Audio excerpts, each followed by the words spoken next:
Планинарскиот спортски клуб од Согово ги продолжува активностите од годишната програма, а за викендов најавува марш со искачување на Свети Јовански врв над селото Богословец кај Свети Николе.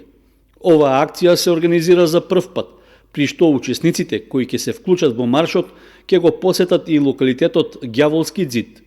Инаку локацијата на која ќе се пешачи е на релативно ниска надморска височина, односно највисокиот врв е Свети Јовански рид на 755 метри, а нешто понизок е Тиски врв со 747 метри. Инаку околината на селото Богословец е позната по експлоатацијата на азбест, што е вршена до средината на 20 век. Маршот ќе се одржи в недела на 2 февруари, а тргнувањето од Кочани е во 6 часот од градскиот парк. Од Планинарскиот спортски клуб Осогово ги информираат заинтересираните дека во случај на неповолни временски услови, маршот навреме ќе биде откажан.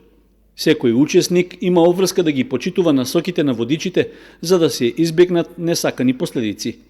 Во меѓувреме од клубот информираат дека е направена и официјалната промоција на новата патека од Оризари до манастирот Свети Харалампие кај селото Пресека, при што беше реализиран и марш. Патеката, која е во должина од 11 км во еден правец, целосно е уредена и обележена, а на маршот што се одржал минатиот викенд учествувале 20 планинари од Планинарскиот спортски клуб Осогово.